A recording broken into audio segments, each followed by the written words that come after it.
5 seconds to go.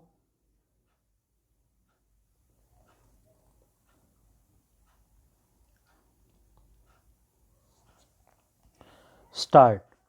It is the essence of the matter that you know the work you are doing, and that is a very noble work, the work of transmission of the old culture to the new generation.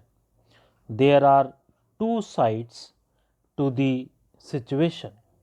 There is the student, the boy and girl, and there are the things of culture, the things that human beings by their cultural efforts have made. They take different forms.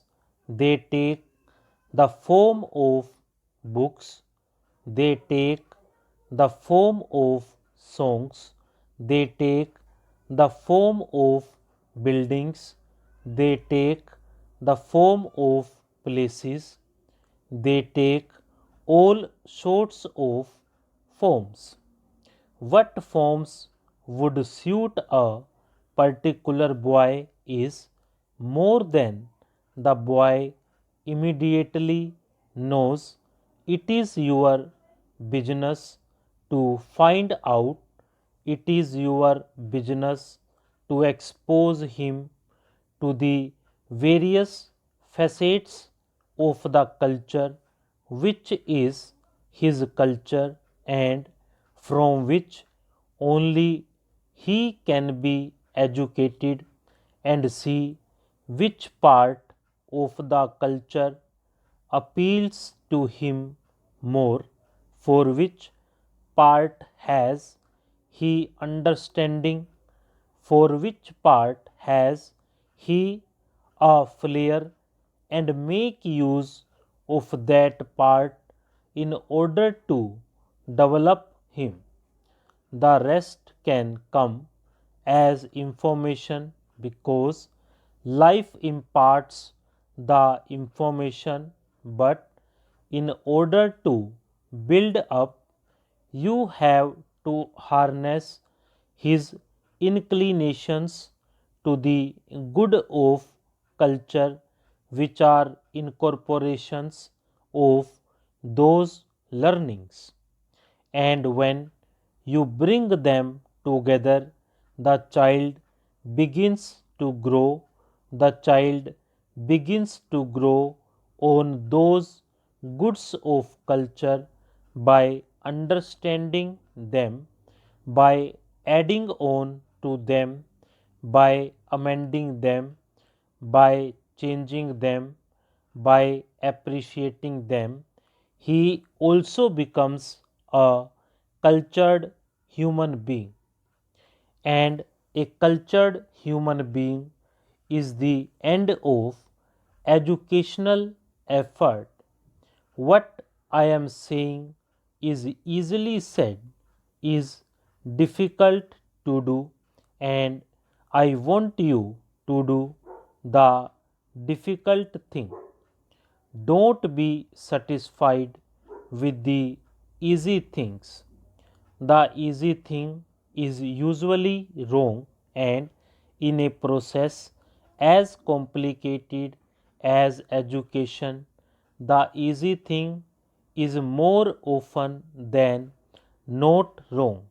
Therefore, apply your mind to understanding the personality of the students, and apply your mind to the structure of the cultural goods which are the instrument of education, and try to find out the correspondence between the two and bring them together. You have to awaken this consciousness in him also, so that he approaches his problem as I am requesting you to approach yours. If that is done, education would a different thing. It was mainly on account of this view of education that I was at a certain time responsible for advocating the scheme of basic education. I have been called the father of basic education. It is not a very proud thing to be a father of stillborn child, but in any case one does one's best. Basic education, in my opinion, has not had a fair trial. Once at a conference, I said basic education failed, and people who are against basic education were overjoyed and said, "This man, who is supposed to be the author of basic education, confesses that basic education has failed, therefore, basic education is wrong." I never meant that. Basic education, in my opinion, is not wrong, and sooner or later our country will have to come to basic education, and I believe that it will come sooner rather than later. The education that we had been giving, with which we are accustomed, this education cuts off the education from the life of the people. For a white collar job, as long as we had a few people to educate, a few hundreds, a few thousands, or a few million, that thing did good work, and some are very fine minds were the product. But if we have to educate everybody in a people of billion, you cannot educate them in such a way as to take them off from the work. Then you all will starve. You will have all the philosophy in the world, but will have no food to eat and will have no clothes to wear. Why should anybody produce clothes for you if you can philosophies? Why should anybody produce food grains for you if you can philosophies?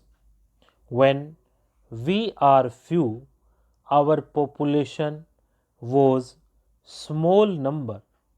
People could be devote themselves to philosophy because the others fed them and rejoiced in feeding them. In the circumstances as they are, you cannot take people away from their work. You have to make their work educative, because the work which is mechanical is not educative, and millions of our people are doomed to do mechanical work, just work which repeats itself, of which they don't know why they do. But if you can make their work educative, that is a process in which they learn to think and judge and select and choose, then you have made work into an educative process that we will have to do if we don't want to go under. And I do hope, as an optimist, that we will not go under, therefore, we will have to do it. Stop.